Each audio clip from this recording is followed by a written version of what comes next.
tratando de que esta vez no tengamos tanto problema como ayer. ¿De acuerdo? A ver. Presentar.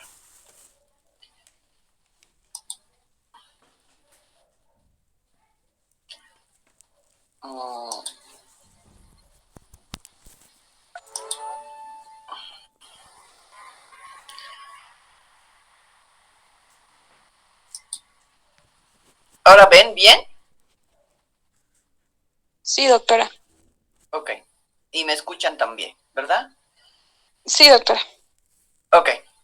Bueno, entonces comenzamos para no extendernos demasiado.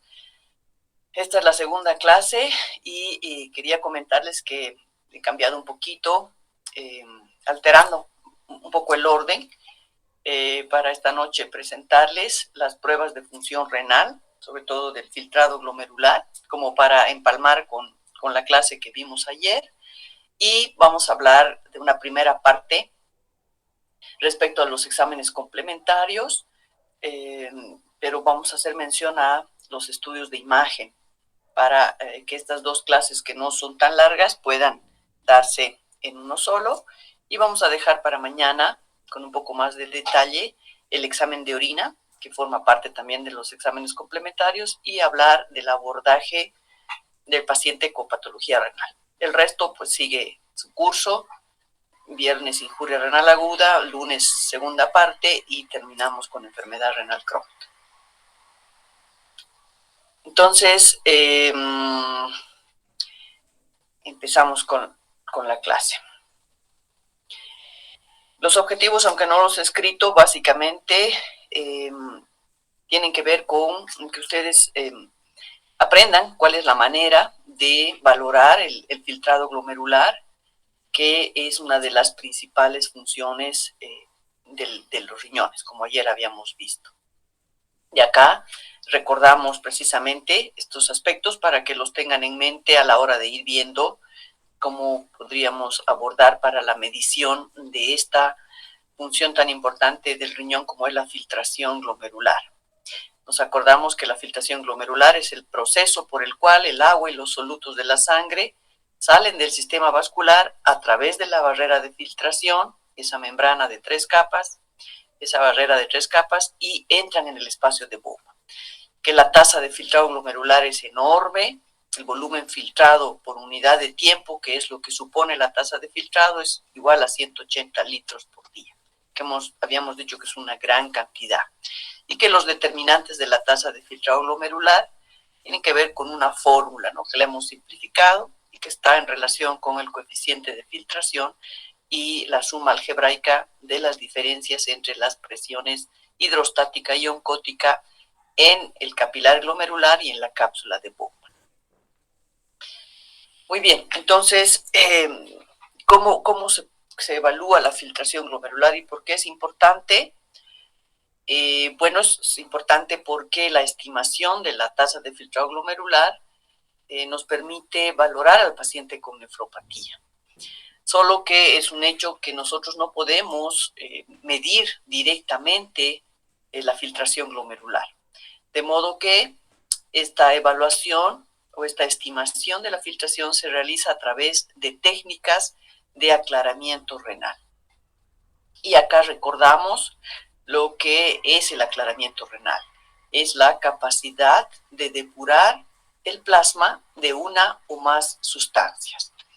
Y la fórmula clásica que todos la conocemos desde cursos inferiores es igual a U por B sobre P, ¿no? Donde U es la concentración en orina de la sustancia que se depura, B es el volumen urinario y P es la concentración de esa sustancia en plasma.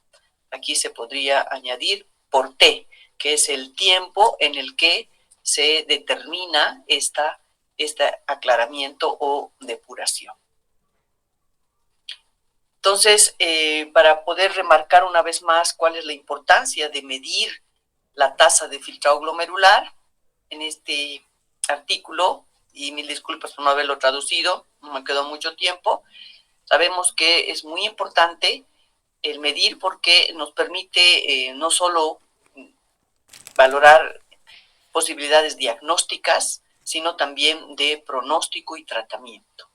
Cuando hablamos de diagnóstico respecto al valor del filtrado glomerular, podemos detectar pacientes que tienen un problema renal agudo o crónico. Cuando hablamos de pronóstico, entonces es importante saber cómo va a influir una alteración del filtrado glomerular como complicación, por ejemplo, de una enfermedad cardiovascular. También nos permite saber cómo va evolucionando la enfermedad de acuerdo a la disminución del filtrado glomerular, que nos habla de un progreso. Y bueno, tiene estas otras indicaciones, estas otras facilidades respecto al pronóstico, que nos permite saber si hay riesgos perioperatorios, complicaciones en un proceso quirúrgico, incluso podemos hablar de un riesgo de mortalidad. Y en cuanto al tratamiento, el filtrado glomerular también es muy importante, porque cuando hay pacientes que tienen un filtrado disminuido, es un buen momento para referir a los nefrólogos, sobre todo si este se mantiene en el tiempo. También es importante el filtrado cuando estamos frente a una instancia de posible donación o de trasplantarse, ¿no? Ya tanto del donante como del receptor. Igualmente, la tasa del filtrado glomerular, más en el ámbito de una enfermedad crónica, nos permite saber en qué momento podemos ya comenzar a preparar al paciente para una terapia de reemplazo. Es muy importante para, de acuerdo al filtrado glomerular, también hacer dosificación de los medicamentos. Entonces, vemos que es muy importante, así como ayer hemos visto que en la parte funcional, fisiológica, el filtrado glomerular es muy importante, el valorarlo para una aplicación clínica es de igual importancia. Bien, ¿y cómo medimos esta filtración glomerular? ¿Qué marcadores se utilizan? Porque ya hemos comentado que no hay una medición directa, pero sí hay sustancias que se pueden utilizar para estimar la tasa del filtrado glomerular. Y estas sustancias pueden ser endógenas, son los marcadores endógenos, de los cuales los más representativos son la creatinina plasmática, cuando no, la número 1, urea y también la cistatina C. Pero también tenemos marcadores exógenos. Y de hecho, el marcador por excelencia que nos permite saber cuáles son las condiciones ideales para que puedan cumplir la misión de estimar adecuadamente la tasa de filtrado glomerular es la inulina. Entonces, la inulina es el marcador exógeno por excelencia para una estimación exacta de la tasa de filtrado glomerular. ¿Por qué? Porque todo marcador que deba ser exacto necesita una distribución estable en el plasma, no estar unido a proteínas, se tiene que filtrar con libertad en el glomérulo, no reabsorberse, secretarse, ni sintetizarse en los riñones. Entonces, esas son las condiciones de un marcador ideal, que en este caso es la inulina.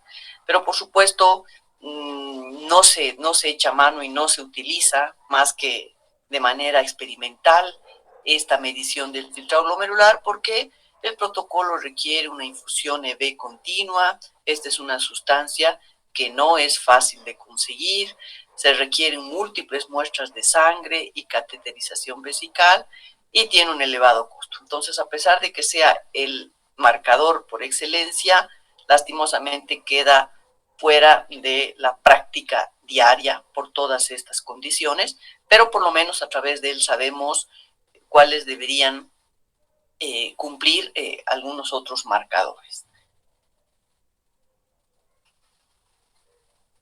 ¿Hay métodos alternativos a la inulina? Pues sí, los hay otros marcadores que principalmente tienen que ver con sustancias como el iotalamato o el ioexol, que bueno, nosotros no conocemos ninguno de estos, no están disponibles. En Estados Unidos sí, a los que se puede echar mano cuando hay muchas dudas respecto a otras maneras de medir la tasa de filtrado glomerular. Pero en Bolivia, claro, esto es imposible. Creo que ni siquiera en la Argentina he llegado a ver estas sustancias que podrían reproducir bastante bien la exactitud de la inulina. Aunque no las tenemos, es bueno saber que están disponibles y en casos necesarios, cuando se necesita demasiada exactitud en la medición de la tasa, podrían ser empleados. Pero bueno, lo que tenemos a mano y lo que no es despreciable, pero con todas las limitaciones que puede suponer contar con marcadores endógenos, tenemos que mencionarlos porque son los que de los que echamos mano de manera más frecuente, ¿no? Son marcadores que permiten estimar la tasa de filtrado glomerular, y esta se estima más comúnmente en función de su concentración en sangre, ¿no? Entonces ya hemos comentado cuáles son los marcadores que más utilizamos, y en este caso la sustancia por excelencia que es empleada es la creatinina plasmática, a pesar de que tiene muchas dificultades. Pero en fin, esta sigue siendo vigente. Sabemos que la creatinina plasmática es producto final del metabolismo muscular. La creatina es precursora del fosfato de creatina, que se forma a través de esta enzima, la creatinfosfoquinasa, y entonces la creatinina resulta de la ciclación irreversible de la fosfocreatina. Cumple algunas condiciones como marcador ideal, bueno, sí, porque se elimina por filtración glomerular, no se reabsorbe ni metaboliza en el riñón, son dos condiciones importantes, pero aquí viene un inconveniente, que es secretada en el túbulo proximal hasta en un 10 a 20%, e incluso tiene secreción a nivel intestinal cuando existe un problema renal. Entonces ahí vemos que hay un inconveniente, no cumple por completo las condiciones, pero por lo menos algunas son rescatables. Los valores normales de la creatinina son de 0,8 a 1,3 miligramos, como ustedes bien saben, aunque los valores absolutos no nos sirven, sino siempre tenemos que hacer una relación precisamente con la tasa de filtrado glomerular. Entonces, otro detalle importante de la creatinina plasmática, cuando hablamos de su relación con la tasa de filtrado glomerular, que tiene varias variables, tiene varias condicionantes que pueden determinar la variación en su concentración. La tasa de generación depende de la masa muscular, de la raza, de la dieta, y bueno, lo más terrible es que varía inversamente con la tasa de filtrado glomerular sin correlación lineal. ¿Cómo podemos entender esto? Pues si vemos aquí esta imagen donde en el eje horizontal está la tasa de filtrado glomerular y en el eje vertical está la creatinina. Si nosotros nos ubicamos en un filtrado normal de 120 mililitros por minuto, esto equivale más o menos a 1 miligramo de creatinina. Pero si nosotros vemos que la creatinina ha ascendido apenas un miligramo y se ubica en 2, el filtrado glomerular ya ha reducido a la mitad. Entonces, aquí para un poco poner números a lo que les estoy diciendo, si hay un descenso de la tasa de filtrado glomerular totalmente significativa, como es de 120 a 80 milímetros por minuto, la creatinina solo incrementa de 0,9 a 2,2, o sea que es un incremento muy pequeño que no nos permite percatarnos de que el filtrado glomerular ha tenido un descenso mucho más importante. Entonces, el gran problema con la creatinina plasmática es esa falta de correlación lineal y esa demora en la identificación de una disfunción renal. Entonces, es un detalle que hay que tener en cuenta todo el tiempo, porque además esto es lo que ha generado que se realicen estudios en búsqueda de otros marcadores. Aquí, como para poner en perspectiva y de una manera más gráfica, cuáles son los factores que afectan la concentración plasmática, que son muchos. Acá están identificados. Hemos dicho que la edad, el género, incluso la alimentación, ya sea en exceso o en menor porcentaje, y medicamentos incluso pueden hacer variar la concentración de creatinina. La edad disminuye la concentración porque hay también hay una reducción de la masa muscular. Lo mismo pasa con el género. Sabemos que las mujeres tenemos una menor masa muscular, entonces la creatinina tiende a tener una concentración menor. La ingesta de carne puede incrementar la creatinina, aunque es un incremento transitorio, pero no se puede desperdiciar o despreciar a la hora de hacer una toma de la tasa de filtrado glomerular. La desnutrición, de igual modo, puede disminuirla por la reducción de la masa muscular. La obesidad se ha visto que no influye grandemente en la concentración de creatinina, y medicamentos que algunos no utilizamos ya mucho, pero hay otro que sí, que es la trimetopina, por ejemplo, que sí puede incrementar el valor de la creatinina por una disminución de la secreción tubular. Entonces esto nos puede alterar la tasa de filtrado glomerular, y los fibratos pueden incrementar también el valor de la creatinina por incrementar al aumentar el nivel de creatinina en el músculo esquelético. Entonces, muchas variables que influyen en este marcador endógeno y que no lo hacen muy exacto a la hora de medir la filtración glomerular. ¿Qué pasa con la urea plasmática, que es también otro marcador endógeno que no dejamos de mirarlo cuando estamos frente a un paciente con problema renal? Tiene todavía muchos más inconvenientes. La urea plasmática se forma a partir del metabolismo hepático de aminoácidos que no se utilizan para la síntesis de proteínas.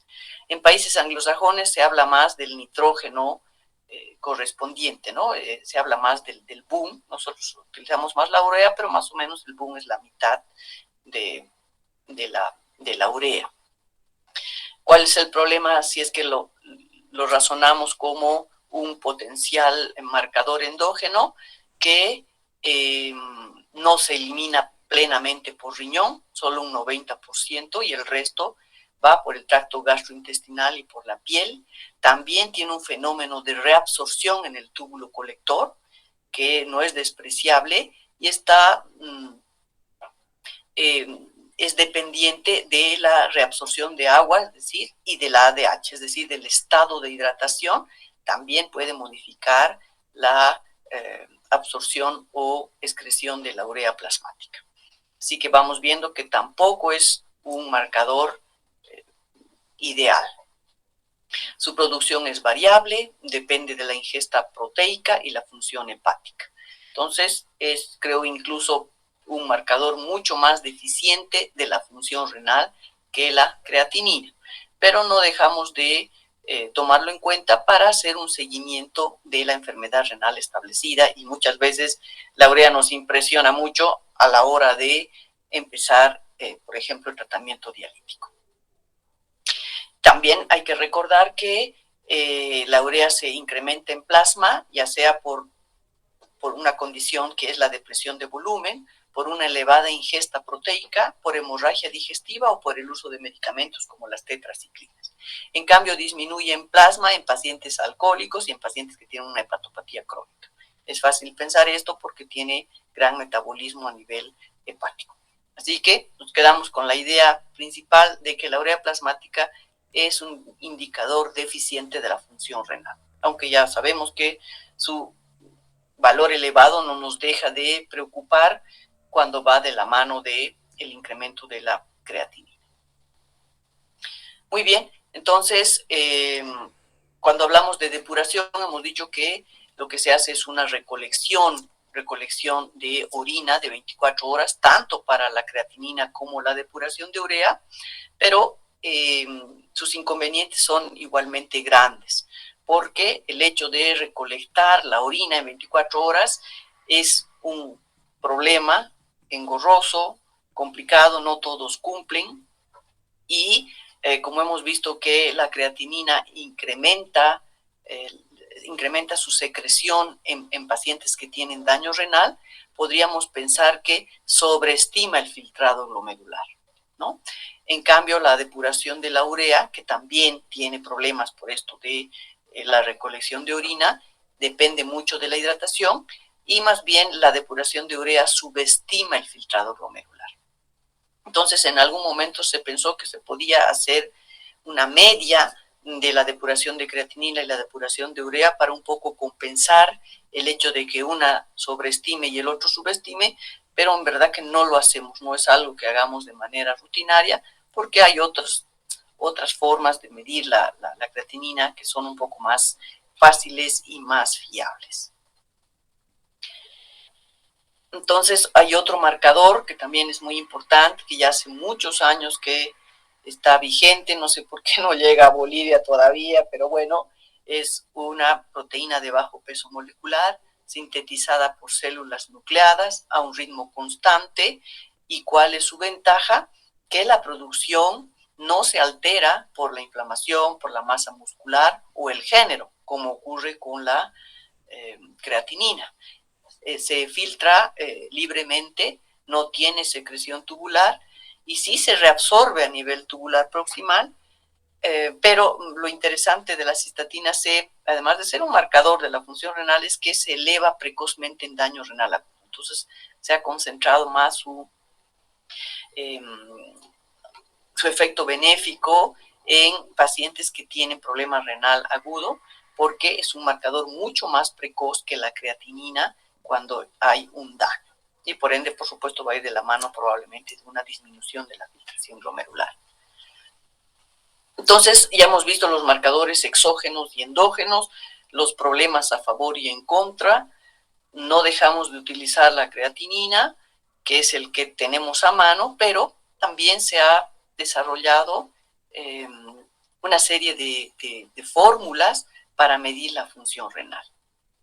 Y lo interesante de estas fórmulas es que precisamente permiten una estimación de la tasa de filtrado glomerular combinando el valor sérico de creatinina con otras variables dependientes del paciente, como la edad, peso y raza. Entonces, al hacer esta combinación de las variables que podrían alterar sobre todo la creatinina, las determinaciones son más precisas que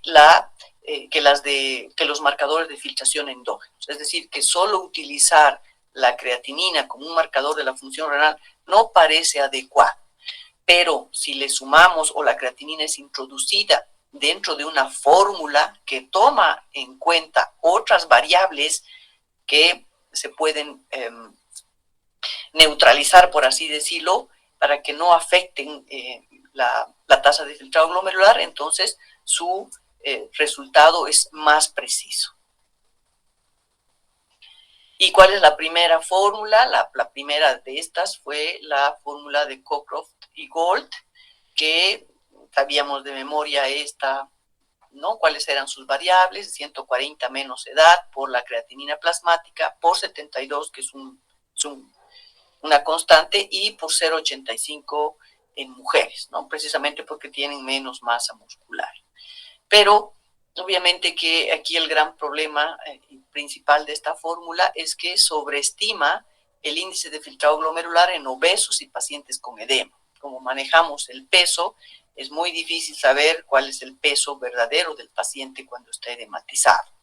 Se dijo en algún momento que se podía tomar en cuenta el peso magro, pero bueno, en general no es la más adecuada fórmula para estimar la tasa de filtrado glomerular. No solo porque sobreestima en este tipo de pacientes, sino también porque puede subestimar en los ancianos. Tampoco toma en cuenta la eliminación extrarrenal ni la secreción tubular de creatinina. Entonces, esta fórmula de Cockcroft, a pesar de que tuvo su momento de estar vigente, pues actualmente ya prácticamente no se utiliza. Hay que tener muy en cuenta eso, por favor. Luego tenemos otro tipo de ecuaciones, la ecuación MDRD, que fue desarrollada en 1999, donde se tomaron en cuenta otras variables, ¿no? En una primera instancia, 6 variables, y en una fórmula abreviada, 4 variables. donde se involucra, como ya habíamos comentado, la edad y también la raza, pero no hay variable como, por ejemplo, el peso, que era tan complicado de interpretar.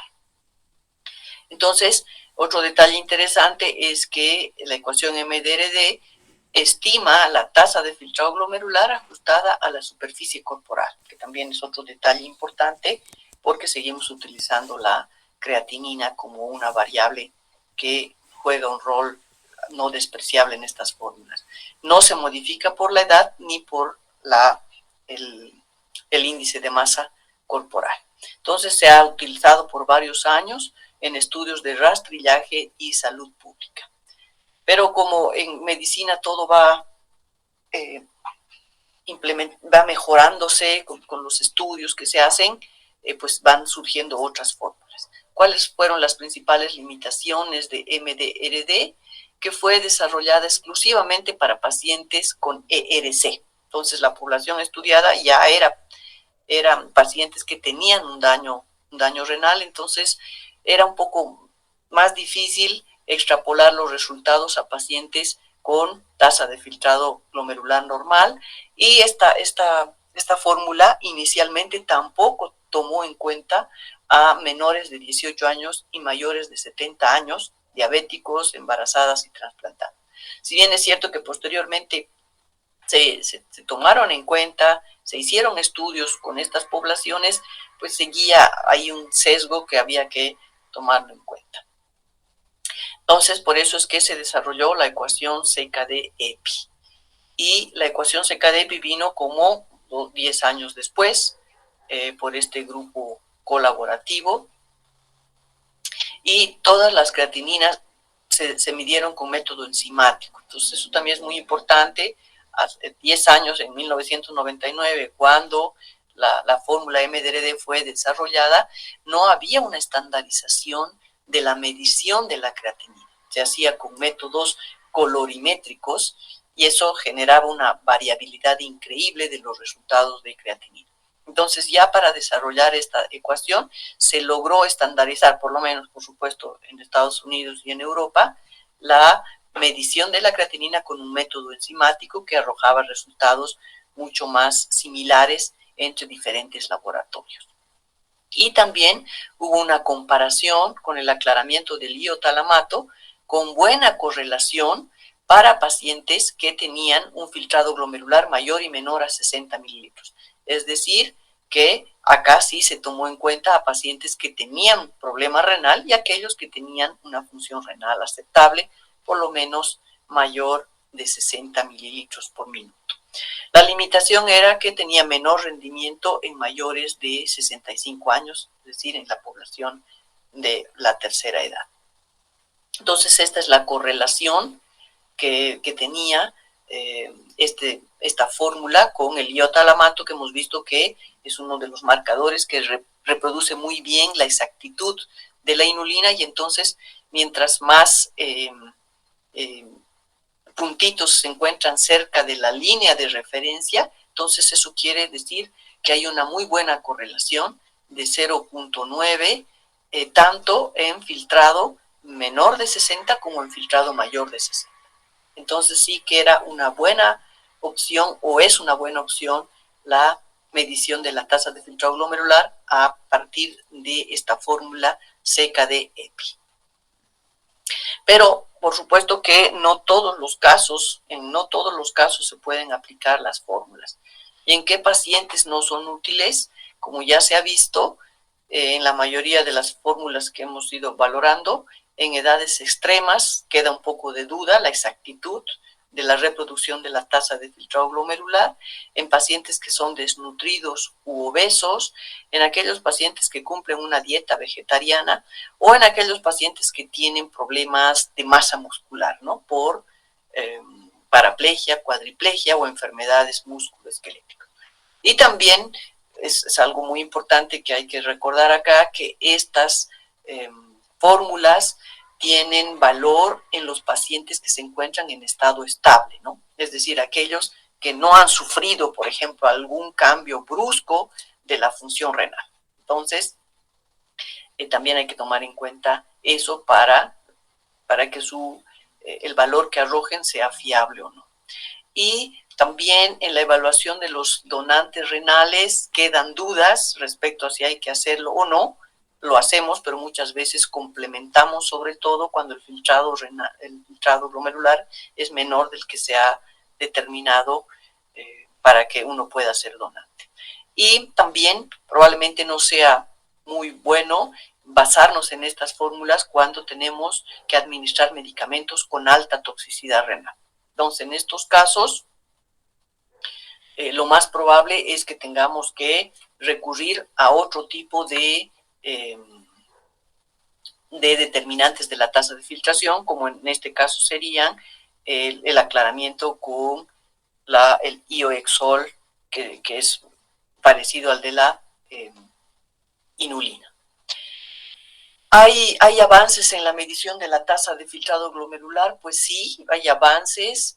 Se habla de un inyectable fluorescente visible, que es un compuesto por derivados de la rodamina y dextranos fluorescentes, y que permiten, después de una única inyección de este compuesto, medir el volumen plasmático y la tasa de filtrado glomerular, esa relación que siempre es importante, que la habíamos visto ayer, con 3 muestras de sangre en 3 horas.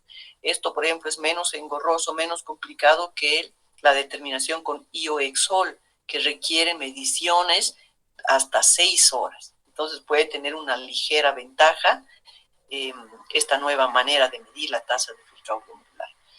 Siguiendo con los compuestos fluorescentes, son aquellos que se pueden detectar incluso a través de la piel. El compuesto se inyecta en el paciente y es eliminado exclusivamente por filtrado glomerular. Entonces, ya no se necesita toma de muestras de sangre. Claro, estas son promesas que faltan reproducibilidad y validación clínicas. Hay que estar pendientes de si estas nuevas formas de medir la tasa de filtrado glomerular más sencillas podrían colaborar. Y bueno, no tengo ahora los datos clave, pero sí creo que podríamos terminar esta parte con esta diapositiva, que no es tan reciente, es antigua, pero ¿cuál es el método ideal para medir la tasa de filtrado glomerular?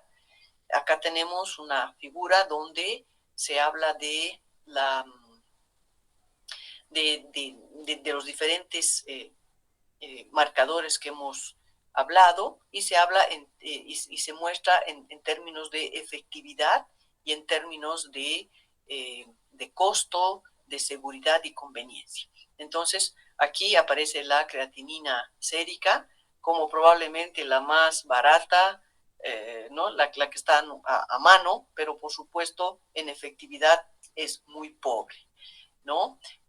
Por ejemplo, aquí el aclaramiento de la creatinina también está ahí como en el medio, que no es tan complicado, aunque hemos visto cuáles son sus inconvenientes, pero la efectividad tampoco es buena. El uso de estos radionúclidos, de los que hemos hablado, del iotalamato, y tal vez estos nuevos fluorescentes, si bien es cierto que van volviéndose un poquito más costosos, pero van ganando en efectividad. Y por supuesto, el parámetro, el gold estándar, es el aclaramiento de inulina. Esto está mal, es inulina, pero obviamente que es inviable en la práctica. Entonces podríamos decir que no existe un solo método para cada condición clínica. Tomar en cuenta siempre variables como la exactitud, el costo, la seguridad y la conveniencia. Y el objetivo principal de medir la tasa de filtrado glomerular es identificar precozmente pacientes con riesgo de enfermedad renal. Entonces, nosotros, ¿con cuál nos quedaríamos?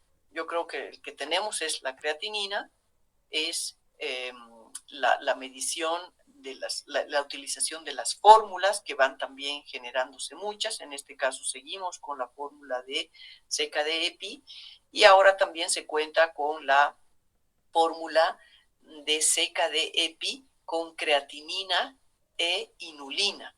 Entonces es una combinación de fórmulas que también nos puede ayudar cuando tenemos dudas, y es a la que están recurriendo porque ha demostrado que, si bien es cierto que independientemente la tasa de filtrado glomerular por creatinina y por inulina no difieren demasiado en su exactitud, cuando hay dudas en algunos pacientes, la combinación de ambas que no se las muestro porque no las tenemos, pero que podría ser un poco más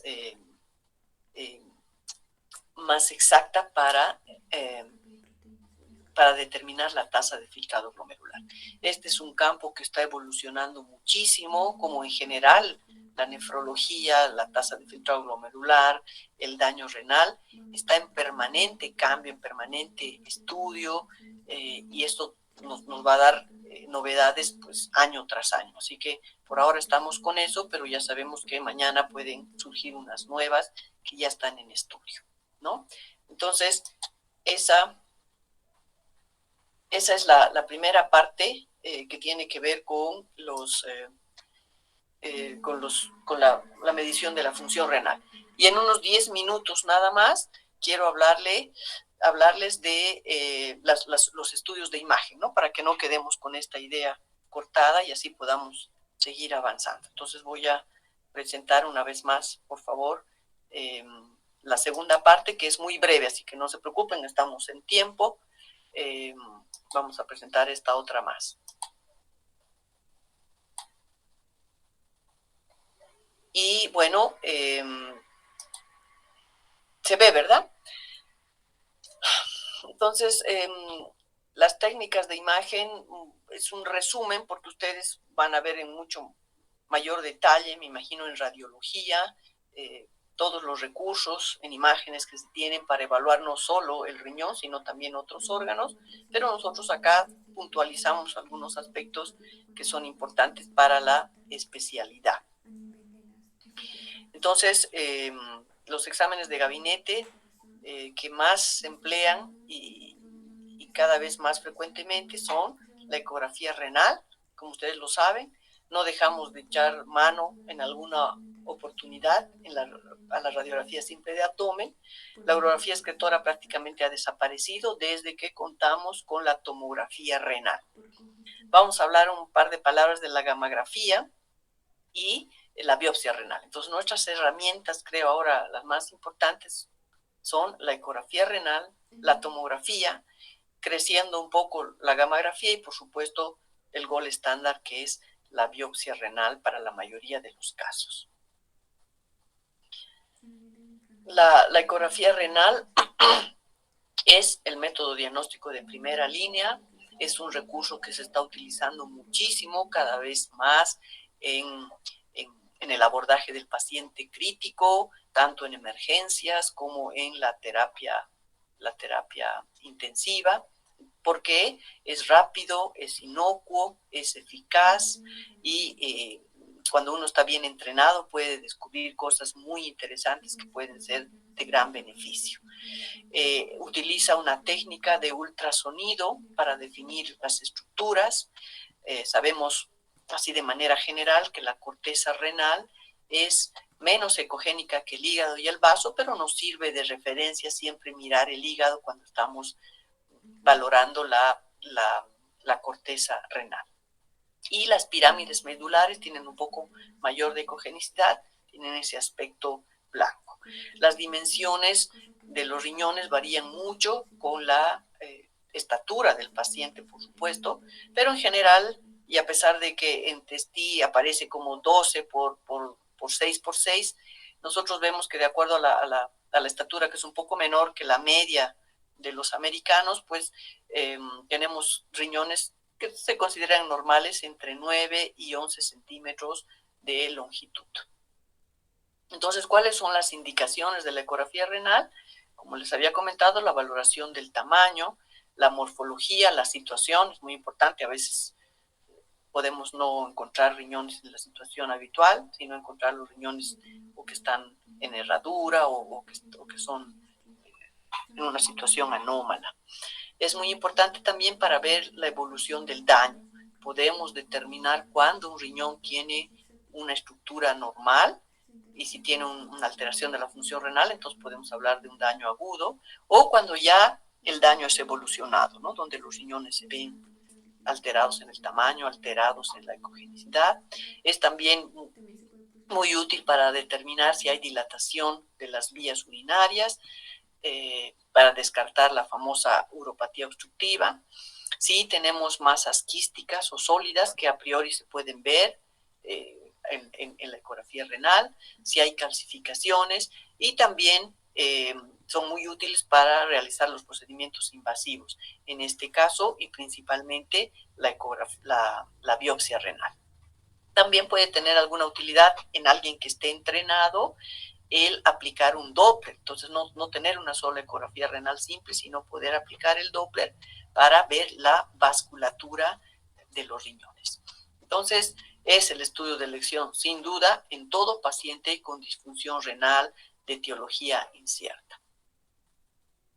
Aquí vemos imágenes y múltiples de las que conocen, de un riñón con una ecogenicidad, así con un aspecto oscuro en la corteza, una menor ecogenicidad en la médula, pero con un buen grosor de la corteza y una diferenciación córtico-medular que es evidente. Acá tenemos un riñón con menor diferenciación de la que habíamos comentado, que parece con algún tipo de patología, y además aquí se evalúa un quiste. Y así imágenes hay gran cantidad, ¿no? Que no es la finalidad mostrarles demasiado, solo que sepan lo útil que puede ser y lo que se puede descubrir en cada uno. Y la ecografía Doppler, en los equipos modernos que vienen cada vez más sofisticados y más sencillos de operar, entonces se puede aplicar también el Doppler, donde vamos a evaluar precisamente la vasculatura en casos de estenosis arterial o venosa, que es otra causa, por ejemplo, de daño renal agudo, y que sería interesante poder visualizar a través de la forma de la onda que se genera, ¿no? Que es la que nos permite saber cuál es el índice de resistencia. Esta velocidad sistólica pico menos cuando desciende la velocidad diastólica, entonces esto nos tendría que dar un índice de resistencia, por ejemplo, de 0,7, que es un índice dentro de valores normales. Si hay una resistencia mayor, entonces podemos inferir que hay un daño parenquimatoso que está condicionando una alteración en la función renal. Hay otros estudios de imagen que, bueno, son más de resorte de los urólogos, ¿no? Pero por lo menos nosotros como nefrólogos es importante que sepamos que se pueden solicitar, y ustedes como futuros médicos generales, médicos internistas, que se puede solicitar para poder determinar algunas patologías, ¿no? La pielografía ascendente o retrógrada, que consiste en la cateterización selectiva del uréter distal a través de una cistoscopía. Entonces, a través de una cistoscopía se introduce un catéter que va a visualizar el uréter y que permite hacer un disparo de un contraste para evaluación del sistema colector y los uréteres. Normalmente es realizada por el urólogo, pero también puede ser por el ecografista, de hecho la hace también, y se requiere de un cistoscopio rígido y obviamente requiere algo de sedación porque es bastante incómodo introducir un catéter en el uréter. Entonces es más o menos esta la imagen que logramos, introduciendo el cistoscopio y haciendo el disparo para poder ver si no hay una obstrucción retrógrada, ¿no? De abajo hacia arriba, desde la vejiga hacia el sistema pielocaliciano. En cambio, la pielografía descendente o anterógrada, que es al revés, es una inyección de contraste en el sistema colector a través de una nefrostomía. Entonces, esto se hace más cuando hay problemas que tienen una neuropatía obstructiva, pacientes que han sido posoperados, si hay alguna fuga de orina o si quedan algunos cálculos residuales después de haber hecho una nefrolitotomía. También es importante la evaluación del sitio de obstrucción luego de realizar una nefrostomía. Esto es algo que también los urólogos hacen y no deja de ser importante porque tenemos muchas pacientes con problemas de cáncer cérvico-uterino y que les genera una neuropatía obstructiva y que muchas veces obliga a hacer nefrostomías y se puede canalizar a través de la nefrostomía el contraste para poder ver el sitio de obstrucción. La tomografía renal es como que la segunda herramienta para el nefrólogo. porque ha superado con creces a la urografía endovenosa, permite valorar vasos renales y espacios perirrenales, el ataque helicoidal, permite exploraciones rápidas y además por los cortes más finos que hace, su capacidad de discriminación y de evaluación de algún tipo de otras lesiones es muy importante, elimina la distorsión ocasionada por respiración y lo interesante es que permite también reconstrucciones tridimensionales. Entonces la tomografía renal es ahora el estudio de los menos sofisticados y que viene a continuación de la ecografía renal, pero como una indicación prácticamente perentoria absoluta en procesos renales que no quedan muy bien aclarados con la ecografía renal. ¿Cuáles son las indicaciones? Sobre todo, y ahora es el gol estándar del estudio de litiasis renal, porque incluso sin contraste nos permite ver el tamaño y la ubicación del cálculo para poder proceder en consecuencia. También es importante para el estudio de masas renales y suprarrenales, que probablemente sea mejor aplicar el contraste en estos casos. Cuando hay traumatismos renales, ver si se ha generado algún fenómeno de hematoma o algo así, es muy importante.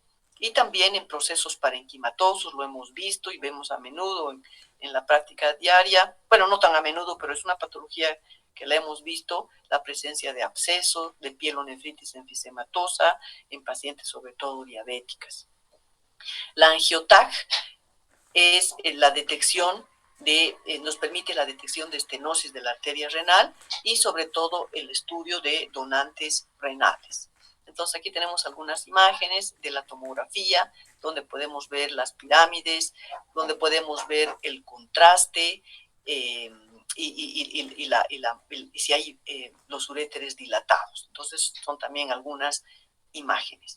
La angioTAC, esta sustracción que permite hacer, es muy importante para hablar de donación, ¿no? Porque cuando un paciente va a ser donante, el saber qué riñón es el que tiene las arterias, si son bifurcadas o no, cuál va a ser el más sencillo de extraer, entonces es fundamental la angiotomografía que ha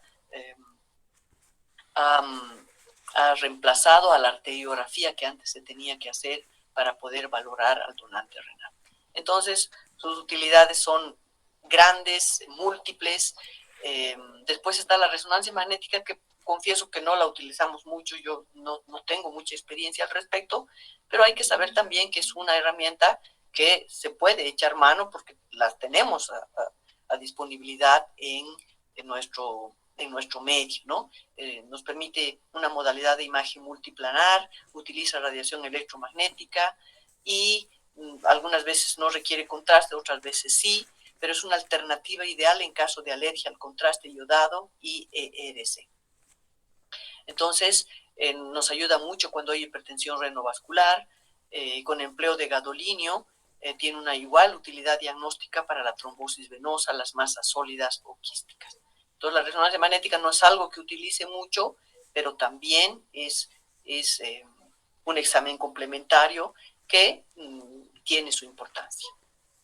La gammagrafía renal, quiero comentarles que la gammagrafía renal es algo que no se hace ya mucho en el resto del mundo. Es increíble, no sé por qué, nosotros le tenemos mucha fe, pero en muchos otros centros de otros países pues no la utilizan mucho, sobre todo no la utilizan para un fin que es importante, que es la determinación del filtrado glomerular, porque dicen que es muy operador dependiente. Pero nosotros es un estudio que realizamos de manera frecuente, sobre todo en los donantes renales, ¿no? Porque es un estudio que permite la individualización de la función renal desde diferentes perspectivas y además de manera separada, tanto del riñón izquierdo como del riñón derecho.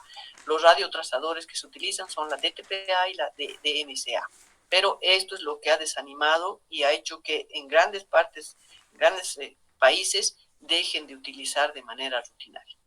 Pero en Bolivia, en nuestro país, que siempre estamos un poco demorados, retrasados, pues aquí seguimos utilizando la gamografía renal y creo que hasta ahora nos ha reportado resultados favorables. En algún momento dejaremos de utilizarla, pero por ahora la tenemos como una opción muy importante, ¿no? Nos permite evaluar la función renal, evaluación del drenaje del tracto urinario, del injerto renal, también cuando hay una sospecha de hipertensión renovascular. La gamografía dinámica es la que se hace con DTPA y es la que se filtra por el glomérulo, no se reabsorbe ni se secreta por túbulos y por eso es que permite una valoración de la filtración glomerular, como les había comentado, que para nosotros es muy válida, sobre todo en el donante renal. No utilizamos tanto como un marcador para evaluar a un paciente con patología renal, pero sí cuando va a ser donante, nosotros confiamos mucho para poderlo descartar o poderlo aceptar como donante. Entonces, tiene una serie de curvas renográficas que nos van a permitir saber cómo se perfunde el riñón y cómo excreta.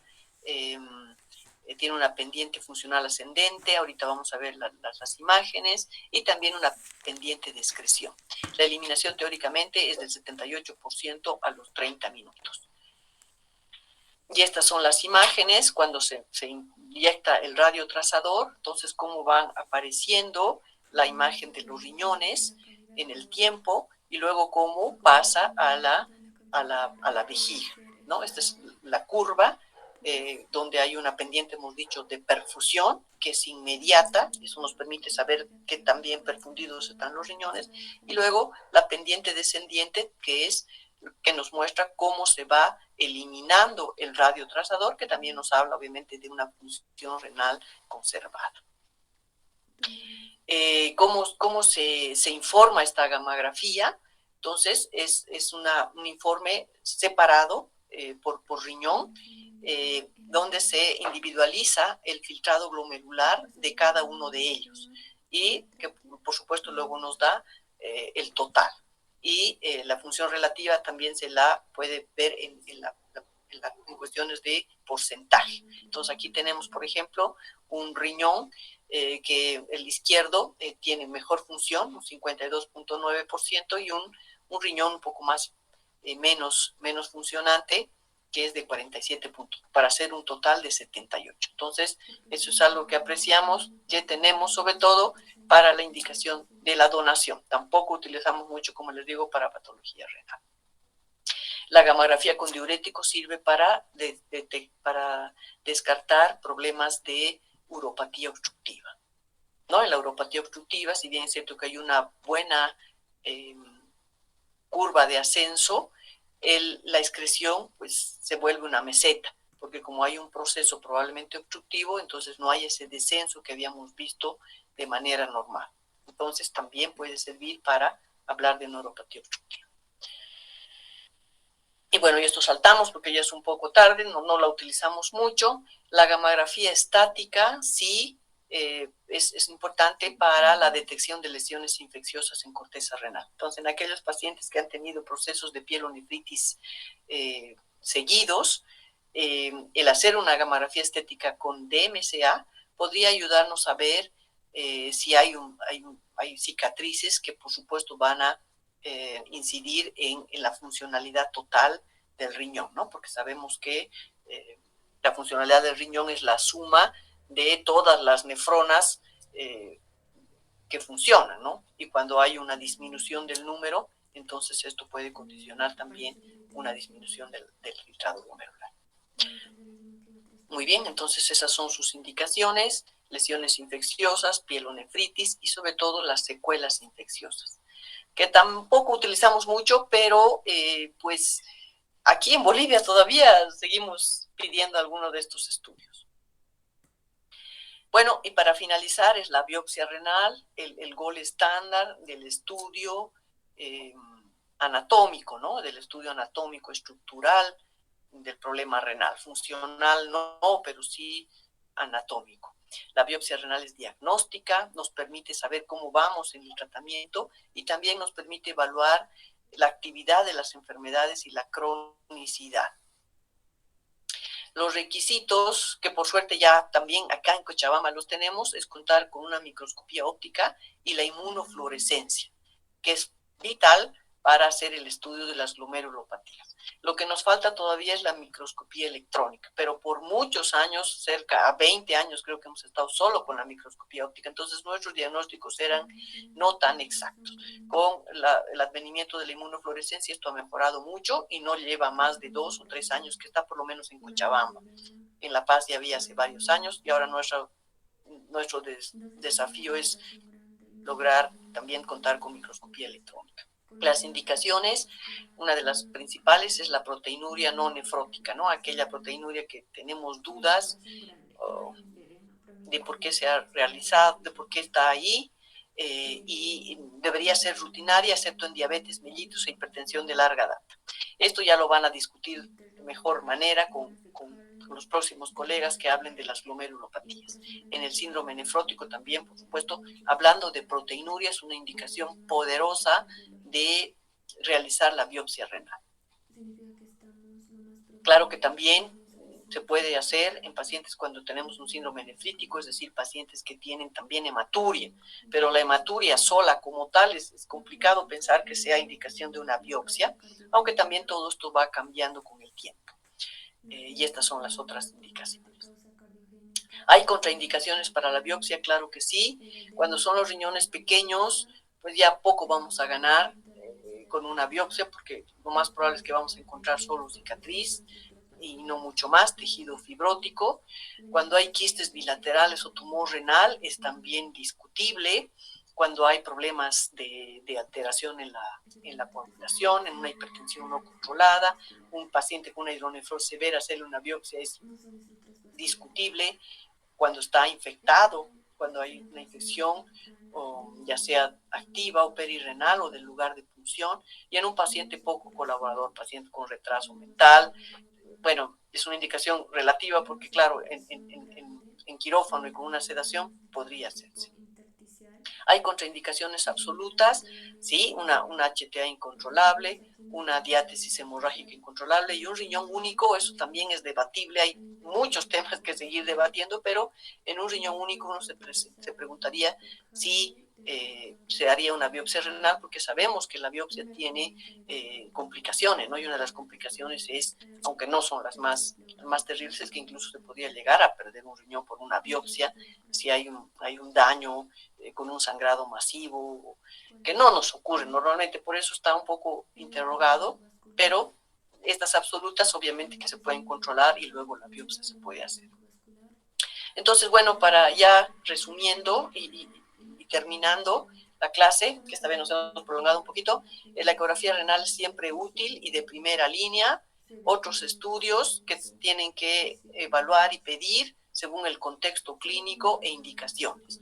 La biopsia renal es un estudio valioso, pero requiere condiciones para su procesamiento e informe. Las condiciones hemos dicho que contemos con todos los estudios con todas las tinciones, con todas las evaluaciones que se tienen que hacer a un tejido renal, que por suerte ya en Cochabamba contamos con una microscopía óptica y inmunofluorescencia. Esas condiciones van mejorando y por ello el procesamiento y el informe puede ser mucho más exquisito, puede ser mucho más útil cuando queremos buscar alguna patología. Bien, entonces eso es todo, chicos. Disculpen, esta vez nos hemos pasado un poco, pero pues los temas cada vez son más largos y es a veces difícil de resumirlos, pero la idea es que ustedes, nuevamente les digo, tengan un pantallazo de las cosas para que luego puedan seguir profundizando en el conocimiento en cualquier libro de texto. Bueno, les agradezco un montón y mañana entonces nos vemos. Espero que no sea ya tan larga la clase. Yo siempre quiero hacer un poco corta, no más de 45 minutos, pero a veces es un poco difícil. Así que muchas gracias y nos vemos mañana. Mañana, Doc. Chao, chicos. Gracias. Hasta mañana, doctora, gracias. Hasta mañana.